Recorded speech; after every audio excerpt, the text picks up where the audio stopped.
At Four Corners Broadcasting, it's a Tuesday interview day. We've kind of pushed it up from Thursdays. We've got a special guest in the studio, a friend of Four Corners Broadcasting, a local. She's been around for a long time. You've heard her music. You've seen her around town. I have. And the first chance I had the opportunity to meet Lacy Black was during Christmas of about 7 years ago, when you put out your instrumental Christmas tune CD. Right. So, welcome, Lacy Black. Thank you. Nice to be here. How are you doing? I'm doing well. Yeah. Well, how are you? I'm doing very well myself. You look great. Thank you for coming in. Thank you. My pleasure. Thanks for having me. Talk to me about your new album. What's the title? Title is All These Years.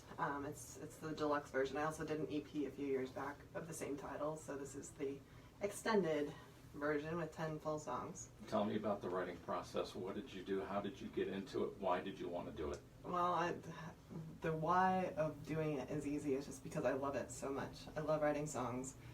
It's a little indulgent to put out an album of your own original stuff, knowing that, you know, it may not ever sell. It may not ever break even on the expense of that, but I do it for the love of it. And I write songs for the love of it, mostly to kind of sort through real life, what's happening in real life, you know. In the album notes, you do talk about this being based on personal experiences throughout your life. Yeah, and I don't know any other way to write. I know that there are some people that sit down in a room with a bunch of other co-writers and they're like, okay, we're going to write a love song today, or we're going to write a rock and roll breakup song today, or whatever. And I just can't write like that. I write whatever is happening, you're going to hear it in my songs. Talk about the background music here. You've got you assembled a great group of musicians. Thank you. Yes, I've been very fortunate to know and work with some fabulous musicians.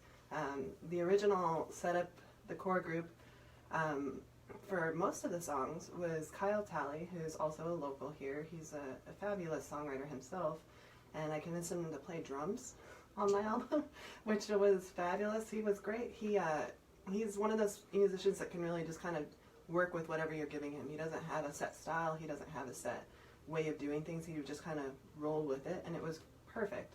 And then Evan Suter is a bass player here in town. He also works with Stillwater quite a bit, and he really brought the bass end of everything on every song. And then James Macklin is a guitarist that used to play in my old band like 10 years ago, 12 years ago, and he lives in Albuquerque now, and I convinced him to come up and record multiple times for most of the guitar work. And then I also ended up using Ross Martin, who is out of New York right now. He's actually like on the edge of being quite famous. Someday I think I'm going to be able to look back and say, Ross Martin played on my album, you guys. I knew him when. Yeah, exactly. So look him up if you don't know him yet, but he's great. So he flew in, he was doing a show in Telluride, and I convinced him to come over and play a few guitar tracks.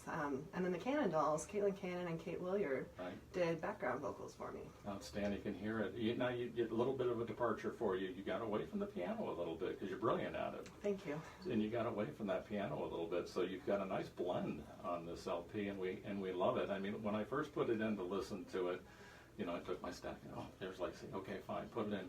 Junktown jumps out at you immediately.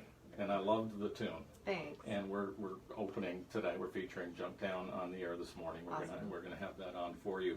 And of course, you've got some crossover stuff, which is interesting for you. You're not only, you know, getting here into the pop music area, but also into the countryside a little bit. Well, I think it's a process of growing as a musician. I think people want to brand themselves into one spot, but it's better for me anyway to kind of have a little bit of everything. I think music is changing too, where people are not just, the formats are not the same anymore. It's not just country or just rock and roll or just pop. Like, there's a huge blend now, and I think me as a musician, I'm expressing that in myself as well. Outstanding. What is the album called? All These Years. And where can they get a hold of it?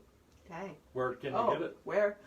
So it should be at Southwest Sound. It's on my website. And what's that website? LaceyBlackMusic.com. Easy enough, LaceyBlackMusic.com. Make sure you spell Lacy, L-A-C-E-Y, and make sure you include the music part. And no jokes about Lacy, okay? We don't want that here on the show. It's too obvious. Lacy Black, thank you so much. You're going to be appearing in Silverton? I'll be around. I'm actually going to be at the ranch this Thursday. This Thursday night? Here in town in Durango. That's kind of a rare thing for me these days, is to actually play in my hometown. So I'm really excited about that. Outstanding. We'll look forward to seeing you there. Lacy Black, congratulations. And then the LP name again? All These Years. All These Years. We'll feature that song, Junktown, coming up. First, your ski report with Bear Gable. is brought to you by PJ Market. Full service fair prices all the time off Appreciate it. Highway 550 North Archibald Way. Is it okay with you if Starting I off with Wolf Creek, attach your name to a quote similar to like the album or something like that? You may. And put it on my website? You get the quote though and just run it by me. Yeah, will do. Thank you so much. I'll I'll be right back. You're